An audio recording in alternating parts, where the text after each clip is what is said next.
बिस्मिल्लाहिर्रहमानिर्रहीम। Science grade 3 unit number 7 life cycle of A butterfly. इस chapter में हम बटरफ्लाई का लाइफ साइकिल पढ़ेंगे कि किस तरीके से जो बटरफ्लाई है उसका वो एक बेबी बटरफ्लाई से एक अडल्ट बटरफ्लाई बनती है। लाइफ साइकिल का मतलब ही होता है कि किस तरीके से एक जो बेबी एनिमल है वो डिफरेंट स्टेजेस से गुजरता है ताकि वो एक अडल्ट एनिमल बन सके। तो वो जो उसके डिफरेंट स्टेजेस होती हैं जिनसे वो गुजर के एक अडल्ट एनिमल बनता है उसको बोलते हैं life cycle. So let's get start this chapter. Animal starts their life as babies.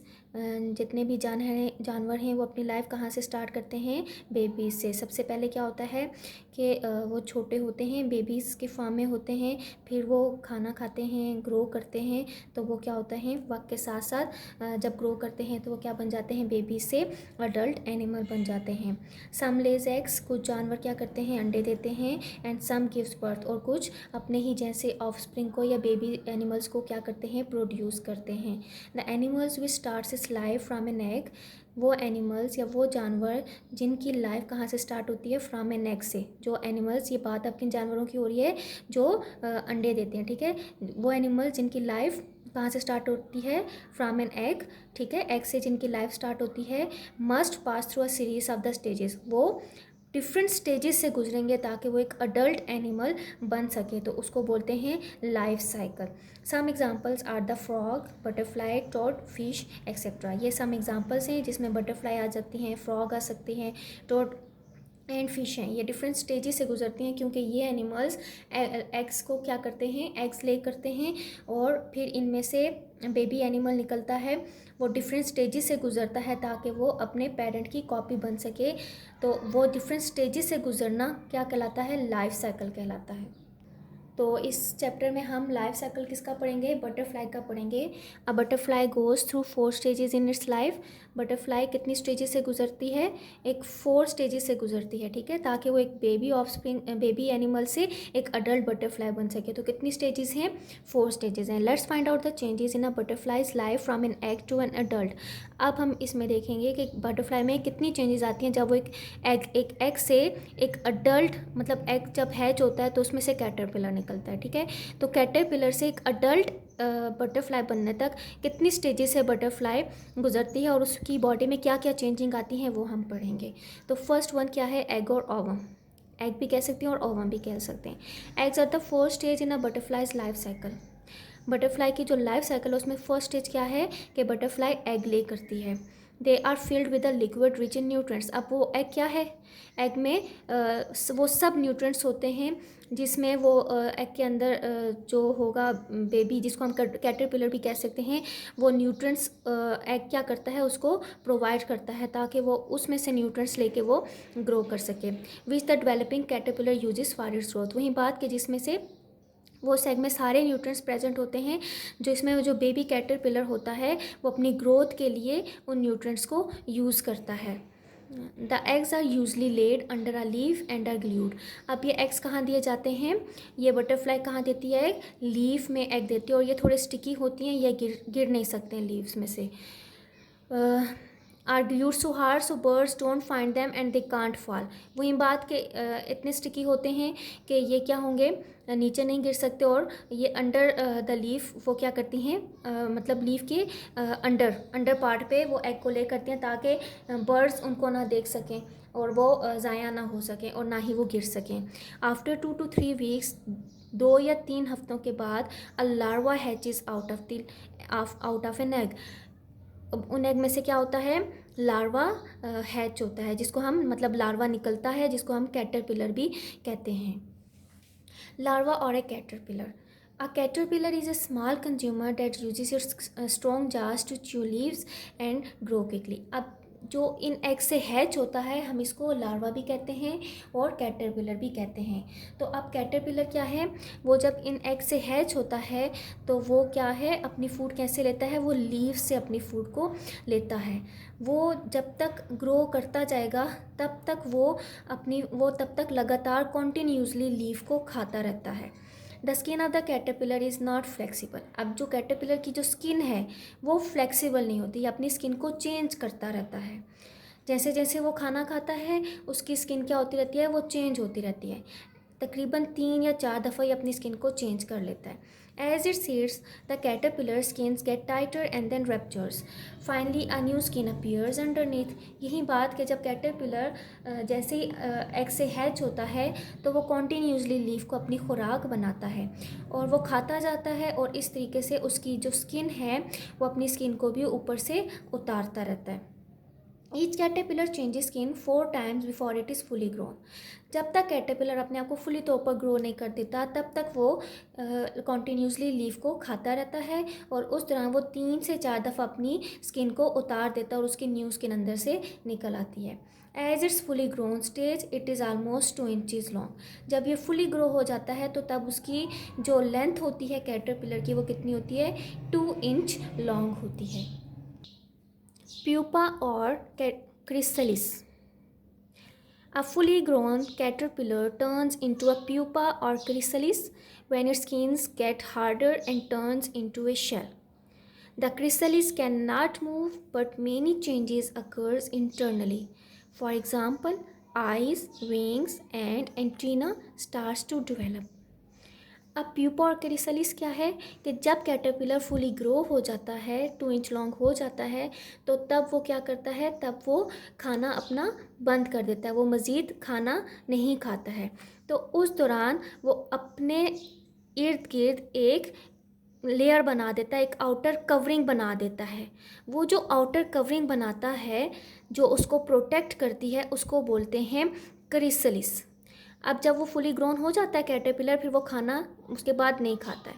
उसके बाद वो अपने गिर्द एक शेल बना लेता है जिनको हम कहते हैं कि अपने गिर्द एक आउटर कवरिंग बना देता है। ये आउटर कवरिंग है, इसको बोलते हैं क्रिसलिस।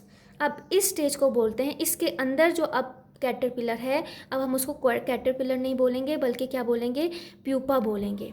अब इस क्रिसलिस के अंदर जो प्यूपा है वो ग्रो करता जाता है कॉन्टीन्यूसली, और उसके अंदर चेंजिंग्स आती जाती हैं, लाइक उसकी आइज़ बनती हैं, विंग्स बन रहे होते हैं, एंटीना बन रहा होता है। Okay, adult butterfly.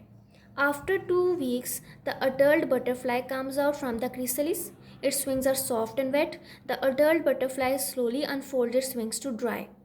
अब क्या है कि 2 हफ्तों के बाद ये जो क्रिसलिस है, ये जो ग्रीन कलर में आपको दिख रहा है, ये ट्रांसपेरेंट हो जाता है, वाइट कलर का हो जाता है, और उससे क्या निकलती है, फिर बटरफ्लाई बाहर निकलती है। क्योंकि जो प्यूपा था उस वक्त वो कैटरपिलर की पोजीशन में था, शेप में था, उसमें बहुत सारी चेंजिंग्स आ रही थी। जब चेंजिंग सब कंप्लीट हो गई, लाइक आइज़ बन गई, विंग्स बन गई, एंटीना बन गए, देन वो फुली एक अडल्ट बटरफ्लाई बन गया। जब बटरफ्लाई बन जाता है तो वो क्रिसलिस से बाहर आ जाता है। It wings are soft. जब वो बटरफ्लाई क्रिसलिस से बाहर आती है तो उसके विंग्स जो होते हैं, जो पर होते हैं, वो बहुत ज़्यादा सॉफ्ट भी होते हैं और वेट होते हैं, गीले होते हैं। The adult butterfly slowly unfold its wing to dry. अब वो बटरफ्लाई उस क्रिसलिस से निकलने के बाद फ़ौरन नहीं उड़ती, वो कुछ देर के लिए वहीं पर ही रहती है और अपने परों को फड़फड़ाती है ताकि वो ड्राई हो सकें। After a few hours the butterfly will be ready to fly. जब उसके पर ड्राई हो जाते हैं तो तब वो रेडी हो जाती है ताकि वो उड़ सके। During the path of the life cycle of the butterfly it changes its shape at each stage. अब जो बटरफ्लाई का जो लाइफ साइकिल हमने देखा है, इसकी हर एक स्टेज में उसकी जो बॉडी है उसमें चेंज आता रहता है। This change in the shape is called Metamorphosis. अब वो जो उसकी बॉडी में चेंज आता रहता है, 4 स्टेजेस से वो जो गुजरती है, इन 4 स्टेजेस में उसकी बॉडी में जो चेंजिंग्स आती हैं उनको बोलते हैं, या उसकी जो शेप चेंज होती है उसको बोलते हैं मेटामॉर्फोसिस। नेक्स्ट है बटरफ्लाई एंड मॉथ्स। ये बटरफ्लाई आपको दिख रही है, ये मॉथ्स हैं। अब यहाँ पर उन्होंने बोला कि butterflies and moths looks very much alike. दोनों देखने में से बिल्कुल सेम लगते हैं, but they are actually different. लेकिन ये एक्चुअली क्या हैं, डिफरेंट हैं। अब हम इनकी डिफरेंसेस देखते हैं और सिमिलरिटीज़ देखते हैं, मतलब ये किस बात पे डिफरेंस है और उनमें क्या क्या सेम चीज़ें प्रेजेंट हैं। तो फर्स्ट वन डिफरेंसेस देखते हैं कि क्या क्या चीज़ें इनमें डिफरेंट हैं। अब ये जो मॉथ्स है जो आपको दिख रहा है are active during the night. ये ज़्यादातर एक्टिव कब होते हैं, रात के टाइम पे। और बटरफ्लाइज कब होती हैं, ड्यूरिंग द डे। अब इनका जो कलर होता है एक ही कलर में होते हैं, have dull colours, dull colour होता है। और बटरफ्लाई के तो ब्राइट कलर्स होते हैं, डिफरेंट कलर्स की होती हैं। हैव अ थिक बॉडी, इनकी जो बॉडी होती है, इनके जो पर होते हैं मिसाल के तौर पर, या बॉडी भी देख लें तो क्या है वो थिक होती है, थोड़ी मोटी होती है। और बटरफ्लाई की क्या होती है, हैव अ थिन बॉडी है, यहाँ पर आपको दिख भी रहे हैं पर भी, और ये जो बॉडी भी है थिक है, इसकी थिन है, पतली है। हैव विंग्स, इसके जो विंग्स होते हैं, पर होते हैं, that rest at the sides of the body, body के साइड पे इसके जो क्या होते हैं विंग्स रेस्टिंग पोजीशन पे होते हैं। और हैव विंग्स, इसके भी विंग्स होते हैं, that rest together and upright, जब वो रेस्टिंग पोजीशन पे होती है बटरफ्लाई तो वो ऊपर की तरफ होते हैं, रेस्टिंग पोजीशन में इसके विंग्स दोनों इकट्ठे मिलके ऊपर की तरफ होते हैं। अब सिमिलरिटीज़ पढ़ते हैं, क्या क्या चीज़ें सेम है। Moths and butterflies both have 2 wings, अब इन दोनों के दो विंग्स हैं, 2 पर हैं। बोथ हैव 6 लेग्स, दोनों की 6 लेग्स होती हैं। And both take nectar from the flowers which help of a tube in their mouth. अब इन दोनों का क्या काम है, दोनों का काम ये है कि वो क्या करती हैं, इनकी जो फूड होती है वो प्लांट से दोनों नेक्टर्स लेते हैं, जो इनकी फूड होती है, मतलब प्लांट से दोनों जूस लेते हैं, जो नेक्टर होता है वो in the form of juice इनकी फूड होती है। Both originally came from a caterpillar. अब इनकी जो स्टेज है, first stage after the egg, वो बोथ कहाँ से होते हैं, कैटरपिलर की शेप में ही होती है, कि मतलब आफ्टर, अब जो मॉथ है, ये जब एग हैच होता है तो उसमें से कैटरपिलर ही निकलेगा, और बटरफ्लाई का भी जब एग हैच होता है तो उसमें से भी कैटरपिलर ही निकलेगा। तो बोथ की क्या है, कैटरपिलर से ही एग से हैच करते हैं दोनों के। पेज नंबर 42 की तरफ आ जाएं। Work it out, draw label and complete the life cycle chart in order from an egg to butterfly. अब हमने एक लाइफ साइकिल बनाना है बटरफ्लाई का। तो फर्स्ट आपको बता दिया गया है कि फर्स्ट क्या है हमारे पास, इसको लिखना है आपने, एग और ओवम। इसके बाद क्या बनता है, कैटरपिलर बनता है, डायग्राम भी बना दीजिएगा। इस कैटरपिलर के बाद नेक्स्ट स्टेज क्या होती है, क्रिसलिस की होती है, और प्यूपा भी बोल सकते हैं आप इसको। और क्रिसलिस के बाद फाइनल क्या बनती है, बटरफ्लाई बनती है। आप इसको पेज नंबर 38 पे जो लाइफ साइकिल ऑफ बटरफ्लाई की डायग्राम बनी है वहाँ से देखकर आप बना सकते हैं। पेज नंबर 43 की तरफ आ जाएं। Exercise, answer the following questions. Students, you will have given the notes of these questions and you have to write it on your neat sheets. Now move on the part B. Choose and write the correct options. A butterfly uses its mouth to get nectar. A fully grown caterpillar is almost 2 inches long. A caterpillar changes skin 4 times before it is fully grown.